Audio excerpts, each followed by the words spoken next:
தேவனுடைய நேரத்தின் கோட்பாட்டை குறித்து நாம் தியானிக்க கர்த்தர் கடந்த சில நாட்களாய் நமக்கு உதவி செய்கிறார். இந்த காலங்கள் ரொம்ப ரொம்ப முக்கியமானது, நம்மோடு பின்னி பிணைந்தது. நேரம் காலம் என்பது நம்முடைய வாழ்க்கையோடு பின்னி பிணைந்தது. பாருங்கள், அதில் விசேஷமாக காலங்கள் கடந்து போகும்போது நம்முடைய வாழ்க்கையில் நாம் எதிர்பார்த்த காரியங்கள் எதிர்பார்த்த நேரத்தில் நடக்காமல், நாம் விரும்பின காரியங்கள் விரும்பின நேரத்திலே கிடைக்காமல், இவ்விதமாய் காலங்கள் கடந்து போகிறது என்பது அது ஒரு மிகப்பெரிய பெயின், மிகப்பெரிய வலியை மக்களுக்கு கொடுத்து விடுகிறது. காரணம், இந்த வேதாகமத்திலே தேவனை குறித்தும் தேவனுடைய நேரத்தை குறித்தும் எழுதப்பட்டிருக்கிற சத்தியங்களை நாம் ஆழமாய் புரிந்து கொள்ளாதபடினாலே இப்படிப்பட்ட கால தாமதங்கள் நம்முடைய மனதிலே மிகப்பெரிய தளர்ச்சியையும் சோர்வையும் உண்டாக்கி விடுகிறது. அதனால தான் ஆவியானவர் இதில் அதிக நேரம் செலவழிக்க விரும்புகிறார். மக்கள் இப்படிப்பட்ட சோர்விலிருந்து, இப்படிப்பட்ட ஒரு சில டிப்ரெஷனுக்குள்ளே போயிடுறாங்க. ஒரு விதமான மன அழுத்தம், மன சோர்வு, மன உளைச்சல், இவைகளுக்குள்ளே போய் அது சரீரத்தையும் பாதித்து இவ்விதமாய் பெரிய பாதிப்புக்கு உள்ளாகி விடுகிறார்கள். இதுக்கு ரூட் போய் பார்த்திங்கன்னா, இந்த காலத்தை குறித்து நேரத்தை குறித்த ஒரு வெளிச்சம், ஒரு தெளிவு வேதத்தின் அடிப்படையிலே, தேவனை அறிகிற அறிவின் அடிப்படையிலே இல்லாதது மக்களை அதிகமாய் சோர்வடைய செய்து விடுகிறது. அருமையான தேவனுடைய பிள்ளையை, அதனால தான் நாம் இதை கொஞ்சம் டீட்டெயிலாக நாம் பார்த்து கொண்டிருக்கிறோம். வேதத்தை பொறுத்தளவிலே, தேவனை பொறுத்தளவிலே எதுவுமே கண்ணை மூடி திறக்கிறதுக்குள்ளே நடக்கிறது இல்லை. God has set time for everything. பிரசங்கியில் எழுதப்பட்டிருக்கிறது, ஒவ்வொன்றிற்கும் ஒரு காலம் உண்டு. வானத்துக்கு கீழே ஒவ்வொரு காரியத்துக்கும் ஒரு சமயம் உண்டு. அதை புரிந்து கொள்ள வேண்டும். காலங்கள் கடந்து போகும் பொழுது நமக்கு நல்லா தெரியணும், அதுக்கு பின்னால் ஒரு பெரிய நோக்கம் இருக்கிறது, ஒரு திட்டம் இருக்கிறது. இதையெல்லாம் புரிந்து கொள்ளும் பொழுது கடந்த காலங்கள் நமக்கு வேஸ்ட்டாக போயிடுச்சே, நம்ம வீணாக போயிடுச்சே என்கிற ஒரு மனநிலைக்கு நம்ம போக வேண்டிய அவசியம் இல்லை. நம்முடைய தேவனை குறித்து, தேவன் இன்னார் என்கிற அறிவு வேதத்திலிருந்து நமக்கு வரும் பொழுது அது நம்மை இவ்விதமாய் வீணாய் போயிடுச்சேன்ற கலக்கம் நமக்குள்ளே வராது. ஏனென்றால் யோவேலின் புஸ்தகம் 2ஆம் அதிகாரத்திலே கர்த்தர் சொல்லுகிறார், வெட்டுக்கிளிகள் பட்சித்த வருஷங்களின் பலனை நான் உங்களுக்கு திரும்ப அளிப்பேன். இன்றைக்கி இந்த வார்த்தையை சொல்லி உங்களை உற்சாகப்படுத்தும்படி ஆவியானவர் என்னை உணர்த்தினபடியால் நான் இதை சொல்லுகிறேன். அநேகருடைய வாழ்க்கையிலே என் காலம் கடந்து போயிடுச்சு, நாட்கள் போயிடுச்சு, வருஷங்கள் ஓடிடுச்சு, இனி எங்கே கர்த்தர் செய்ய போகிறார், இனி எங்கே என்னை எழுப்ப போகிறார், இனி எங்கே என்னை உயிர்ப்பிக்க போகிறார், இனி எங்கே எனக்கு ஒரு வாழ்வு இருக்கிறது, அப்படிப்பட்ட ஒரு மனப்பான்மைக்கு மக்கள் வந்து விடுகிறார்கள். அது விசேஷமாய் ஒரு 50 வயதை தாண்டும் பொழுது இனியெல்லாம் ஒன்றும் நடக்காது, இனி உனக்கு ஒன்றும் இருக்காது. பிசாசினுடைய பொய் நான் சொல்கிறேன். இது பிசாசினுடைய பொய். அருமையான தேவனுடைய பிள்ளையே, ஆபிரகாம் 75 வயதில் தான் ஒரு மிகப்பெரிய ஜாதிகளின் தகப்பனாக அவன் அழைக்கப்பட்டான், அறிவிக்கப்பட்டான், வாக்குத்தத்தம் பெற்றான், தீர்க்க தரிசன வசனங்களை பெற்றான். அங்கே தான் அவனுடைய ஜேர்னியே ஆரம்பிக்குது. 75 வயதில். மோசேயினுடைய வாழ்க்கையில் 80 வயதில் தான் அவனுடைய ஊழியமே ஆரம்பிக்கிறது. 80 வயதில் தான். நீங்கள் வேதம் முழுவதும் வாசித்து பாருங்கள் அருமையான தேவனுடைய பிள்ளையே. நம்முடைய கணக்கு வேறு, கர்த்தருடைய கணக்கு வேறு. நம்முடைய டைம் லிமிட்டு நம்ம போட்டிருக்கிறது வேறு, கர்த்தருடைய டைம் என்பது 100க்கு 100 வேற. மனிதனுடைய கேலண்டர் வேற, கர்த்தருடைய கேலண்டர் வேற. இந்த பூமியில் இருக்கிற கேலண்டர் மனிதர்களால் உண்டாக்கப்பட்டது. இந்த கேலண்டர் அங்கே இல்லை என்பதை நீங்கள் தெரிந்து கொள்ளுங்கள். இந்த பூலோகத்தில் நாம் யூஸ் பண்ணுற கேலண்டர் பரலோகத்தில் இல்லை என்பதை நீங்கள் அறிந்து கொள்ள வேண்டும். இந்த கேலண்டரின் அடிப்படையில் தேவன் கிரியை செய்கிறவர் அல்ல. அவர் ஒரு கேலண்டர் வச்சிருக்கிறார். அவருடைய ஒரு நாட்காட்டி இருக்கிறது. அதன் அடிப்படையில் தான் கர்த்தர் இயங்குகிறார் என்பதை நாம் புரிந்து கொண்டோமானால் தேவையற்ற விரக்திக்கும் தேவையற்ற மனச்சோர்வுக்கும் நாம் இடம் கொடுக்க மாட்டோம். அருமையானவர்களே, நீங்கள் எந்த வயதில் இருந்தாலும், உங்கள் வயது எதுவாக இருந்தாலும், இந்த வயதிலே கிரியை செய்ய கர்த்தர் பெரியவராக இருக்கிறார். இந்த வயதிலும் கிரியை செய்ய அவர் சர்வ வல்லவராக இருக்கிறார். அவருக்கு வயது என்பது ஒரு மேட்டரே கிடையாது. வயது என்பது ஒரு பிரச்சனையே கிடையாது. உலகத்துக்கு தான் வயசுன்றது ரொம்ப பிரச்சனை. வயசாயிடுச்சு வயசாயிடுச்சு வயசாயிடுச்சுன்ற ஒரு எண்ணம் பாருங்கள், மக்களுடைய பார்வை, மக்களுடைய பேச்சு, இதெல்லாம் இந்த உலக மனிதன் இந்த சென்ஸ் நாலேஜில் இருக்கிற, இந்த புலன் அறிவிலே வாழ்ந்து கொண்டிருக்கிற, இயற்கையான உலகத்தின் அந்த அறிவிலே வாழ்ந்து கொண்டிருக்கிறவர்களுக்கு தான் இந்த நாட்கள் கடந்து போகிறது என்பது ஒரு பெரிய மேட்டராக பார்க்குறாங்க. பாருங்கள், நான் சொல்கிறேன், எல்லா டைமை காட்டிலும் பெரியவர் கர்த்தர். டைமை உண்டாக்கினவர் கர்த்தர்.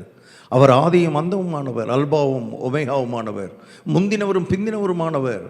அருமையான தேவனுடைய பிள்ளையே, எதையும் எப்பொழுதும் எப்படியும் அவர் செய்ய வல்லவராக இருக்கிறார் என்பதை நீங்கள் மனதில் பதிக்கணும். அவை காலங்கள் கடந்து போயிடுச்சே, நாட்கள் கடந்து போயிடுச்சேன்னு உட்காந்து கவலைப்படாதீங்க. உங்கள் வயது எதுவாக இருந்தாலும் இப்பொழுது கர்த்தர் உங்களை உயிர்ப்பிக்க முடியும். இப்பொழுது கர்த்தர் உங்களை தூக்க முடியும். இப்பொழுது கர்த்தர் உங்களை பயன்படுத்த முடியும். இப்பொழுது நீங்கள் எழும்ப முடியும். உங்கள் மூலமாக இப்பொழுது ரிவைவல் உண்டாக முடியும்.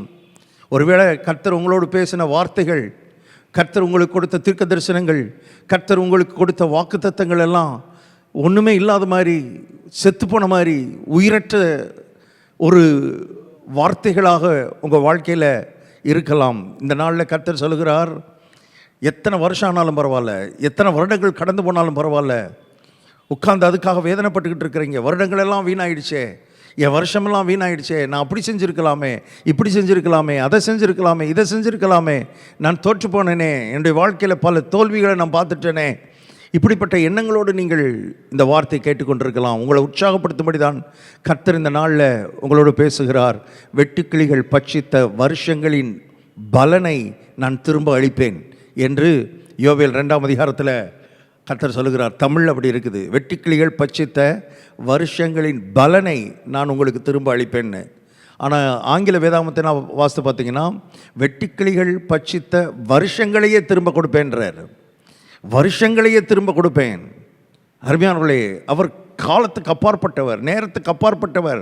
ஒரு காலத்துக்குள்ள, நேரத்துக்குள்ள, ஒரு பாக்ஸுக்குள்ளே கர்த்தரை வச்சு நீங்கள் பூட்ட முடியாது என்பதை தெரிந்து கொள்ளுங்கள். எந்த காலத்திலும், எந்த நேரத்திலும், எந்த வயதிலும் கர்த்தர் உங்களை உபயோகிக்க முடியும். கர்த்தர் உங்களை தூக்க முடியும். இந்த உலகத்துக்கு ஆசீர்வாதமாய் உங்களை மாற்ற முடியும். இப்போது உபயோகப்படுத்த போகிற கர்த்தரை பற்றி நினைக்க போகிறோமா? நம்மை பயன்படுத்த போகிற கர்த்தர் மேலே நம்முடைய கண்களை பதிக்க போகிறோமா? அல்லது கடந்து போன வருஷங்களை குறித்தும், கடந்து போன நாட்களை குறித்தும், வீணாய் போன வருஷங்களை குறித்துமே மனதில் நினச்சி வேதனைப்பட்டு இன்னும் வருக போகிற நாட்களை நம்ம வீணாக்கிக்கிட்டு இருக்கிறோம். கவனிங்கள், இன்றைக்கி ஆண்டவர் இந்த வார்த்தையை உங்களோடு பேச விரும்புகிறார். கடந்த காலத்தை நினைக்கிறதுனால ஒரு பிரயோஜனம் இல்லை. கர்த்தர் சொன்னார் பாருங்க, கடந்ததை மறந்துவிடு, முந்தினவைகளை நினைக்காதே, பூர்வமானவைகளை சிந்திக்க வேண்டாம். முந்தினவைகளை நினைக்க வேண்டாம், பூர்வமானவைகளை சிந்திக்க வேண்டாம். அப்படி சொல்லும்போது கர்த்தர் சொல்கிறாரு, நீங்கள் வீணாக்கின அந்த வருஷங்களை சிந்திக்காதீங்க. நீங்கள் வேஸ்ட்டாக போன அந்த நாட்களை பற்றி சிந்திக்காதீங்க. உங்களுடைய ஃபெயிலியர்ஸ், உங்களுடைய தோல்விகளை குறித்து சிந்திக்கிறத நிறுத்துங்க. அதை சிந்திக்கிறதுனால ஒன்றுமே நடக்க போகிறதில்ல. ஆவியானவர் நம்மோடு இந்த நாளில் பேசுவாராக. அதில் உட்காந்து அநேகர் இதிலேயே தங்கள் காலத்தை இதை நினச்சே வீணாக்கிக்கிட்டு இருக்கிறாங்க. இதை நினச்சே தங்கள் நேரத்தை வீணாக்கி கொண்டு இருக்கிறார்கள். கர்த்தருடைய ஆவியானவர் நமக்கு உதவி செய்யட்டும். இப்போ வரப்போகிற நாட்களாவது நமக்கு ஒரு ஃப்ரூட்ஃபுல்லாக இருக்கணும்னா முந்தினவைகளை நினைக்காதே, பூர்வமானவைகளை சிந்திக்காதே. அதில் பல காரியங்கள் நம்ம செய்ய தவறி இருக்கலாம், செய்ய வேண்டிய பல காரியங்களை செய்யாமல் விட்டுருக்கலாம், செய்யக்கூடாத பல காரியங்களை செஞ்சுருக்கலாம், இப்படி பல காரியங்கள் நம்முடைய வாழ்க்கையில் நடந்திருக்கலாம். ஆனால் அதையே நினச்சிக்கிட்டு இருக்கிறதுனால nothing is going to happen. அதெல்லாம் விட்டு மனம் திரும்பி கர்த்தர் சமூகத்தில், ஆண்டவரே புதிய காரியத்தை செய்கிறவரே உம்மை நோக்கி பார்க்கிறேன், உம்முடைய வார்த்தையை நோக்கி பார்க்கிறேன், உம்முடைய வசனத்தை நோக்கி பார்க்கிறேன். மரித்து போன அந்த வார்த்தைகள் நம்முடைய வாழ்க்கையில், அந்த வார்த்தை மறிக்கலை, நம்முடைய வாழ்க்கையை பொறுத்தளவில் அது மரித்து போனதை போல தோன்றுகிறது. நம்முடைய வாழ்க்கையை பொறுத்த அளவிலே அந்த வாக்குத்தத்தங்கள் செத்து போனதை போல தோன்றுகிறது. இந்த நாளிலே கர்த்தர் சொல்கிறார், நான் மறுபடியும் இது உயிர்ப்பிக்கிறேன், இந்த வார்த்தையை நான் மறுபடியும் உயிர்ப்பிக்கிறேன், உனக்கு கொடுத்த தரிசனத்தை நான் மறுபடியும் உயிர்ப்பிக்கிறேன், உனக்கு கொடுத்த அந்த வரைபடத்தை நான் மறுபடியும் உயிர்ப்பிக்கிறேன். நான் உயிர்ப்பிக்கிற தேவன், இல்லாதவைகளை இருக்கிறவைகளைப் போல அழைக்கிறவர், மரித்தோரை உயிரோடு எழும்பச் செய்கிறவர். அருமையான தேவனுடைய பிள்ளையே, உலர்ந்து போன எலும்புகள் இந்த எசேக்கியேல் 37 அதிகாரத்தில் எத்தனை காலமாச்சோ தெரியல, அது மரித்து எத்தனை வருடங்களாச்சோ தெரியல, எத்தனை வருடங்கள் அது கடந்து போய்விட்டதோ தெரியல. எந்த மனிதனுடைய பார்வைக்கும் படாத ஒரு எலும்பு, எந்த மனுஷனும் அதை பார்க்க மாட்டான்.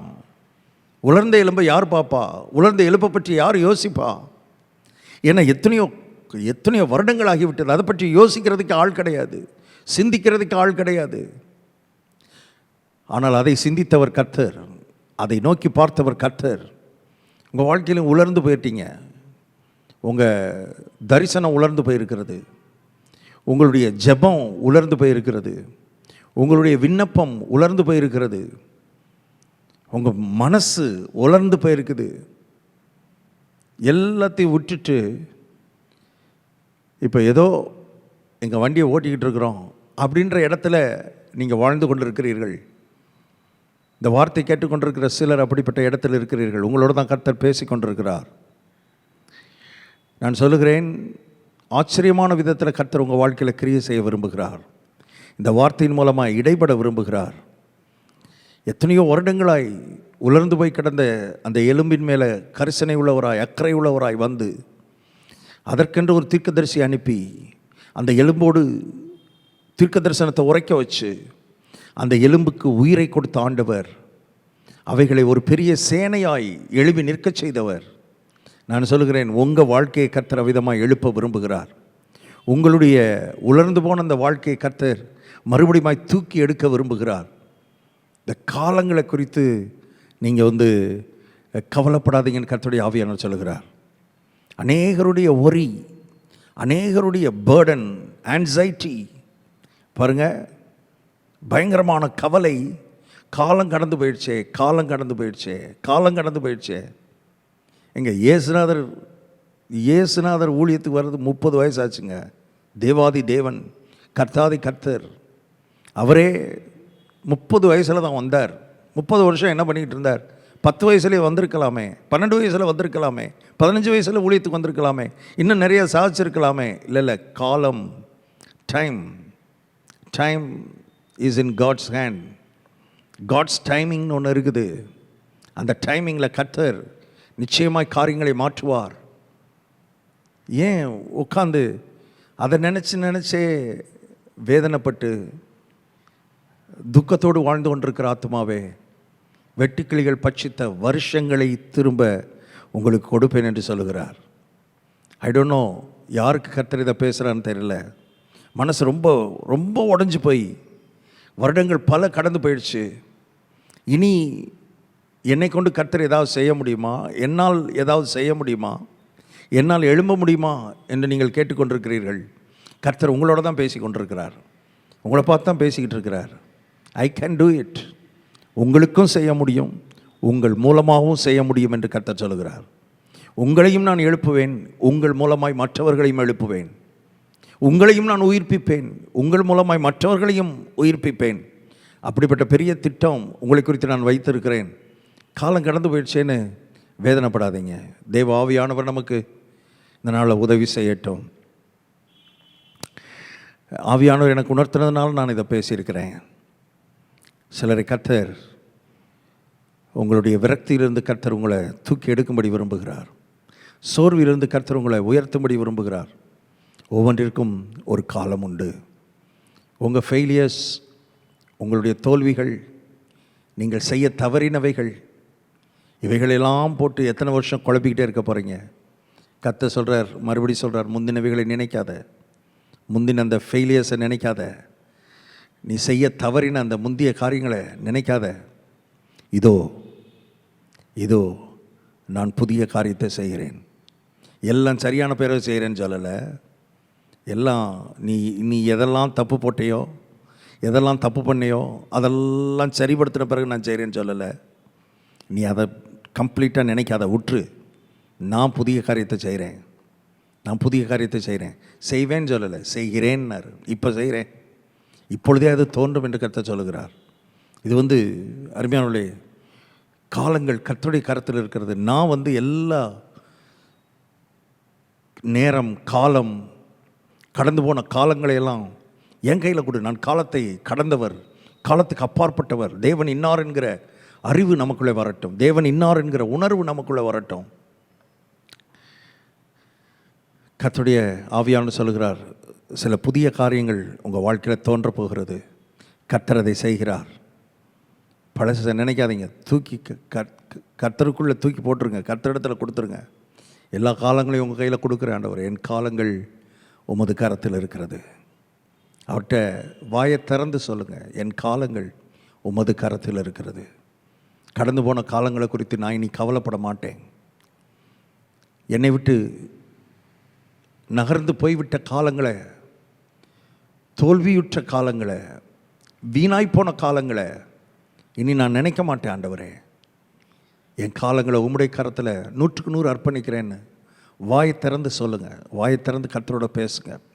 நம்முடைய வாயில் இந்த வார்த்தைகளை சொல்லணும்னு கர்த்தர் எதிர்பார்க்கிறார். என்னுடைய காலங்கள் உம்முடைய கரத்தில் இருக்கிறது. I give my time to you. என்னுடைய நாட்கள், நேரங்கள் எல்லாம் உம்முடைய கரத்தில் கொடுக்கிறேன். புதிய காரியங்களை செய்யும். ஜெபிப்போம். நல்ல பிதாவே, உம்முடைய வார்த்தைகளுக்காக ஆண்டவரே, உயிர்ப்பிக்கிற உம்முடைய வார்த்தைகளுக்காக, ஊக்கமூட்டுகிற உம்முடைய வார்த்தைகளுக்காக, உம்முடைய பிள்ளைகளை தட்டி எழுப்பின நம்முடைய வார்த்தைகளுக்காக நாங்கள் உமக்கு நன்றி செலுத்துகிறோம் ஆண்டவரே. உலர்ந்த எலும்புகளை உலர்ந்த எலும்புகளாகவே நீர் விட்டு விடாமல், எத்தனை வருஷம் அங்கே இருந்ததோ எங்களுக்கு தெரியாது, எத்தனை ஆண்டுகள் அந்த கல்ற தோட்டத்தில் இருந்ததோ எங்களுக்கு தெரியாது. யாருமே நினைத்து பார்க்காத அந்த உலர்ந்த எலும்புகளை நீர் நினைத்து பார்த்து இறங்கி வந்து ஒரு ஊழியக்காரனை அனுப்பி வார்த்தையை பேச வைத்து, தீர்க்க தரிசனத்தை உரைக்க வைத்து, பல வருடங்களாய் மரித்து பல வருடங்களான அந்த எலும்புகளை நீர் உயிர்ப்பிக்க செய்து, மறுபடியுமாய் உயிரை கொடுத்து எழும்பச் செய்து சேனையாய் மாற்றின தெய்வம் இன்றைக்கும் மாறாதவராக இருக்கிறீர். இன்றைக்கும் எங்களோடு பேசி கொண்டிருக்கிறீர். எங்களுடைய வாழ்க்கையோடு நீர் இடைப்பட்டு கொண்டிருக்கிறதுக்காக ஸ்தோத்திரம். இதை கேட்டுக்கொண்டிருக்கிற அத்தனை பேருடைய வாழ்க்கையிலும் ஒரு பெரிய மாற்றம் உண்டாகட்டும். கடந்து போன காலங்களை குறித்த ஒரு பெரிய கவலையும் வேதனையும் உடைய பிள்ளைகளை வாட்டி வதைத்தது இன்றோடு நின்று போகட்டுங்க தாவே. உம்மை நோக்கி பார்க்கட்டும். புதிய காரியங்கள் உடைய வாழ்க்கையில் நடைபெறட்டும். நீர் அதை செய்கிறீர். உமக்கு நன்றி செலுத்துகிறோம். இயேசு கிறிஸ்துவின் நாமத்தில் ஜெபிக்கிறோம் பிதாவே, ஆமேன். God bless you. உற்சாகமாக இருங்க. கடந்து போன காலங்களை பற்றி கவலைப்பட்டு துக்கப்படுறத முற்றுப்புள்ளி வைங்க. புதிய காரியத்தை கர்த்தர் செய்கிறார். Jesus loves you.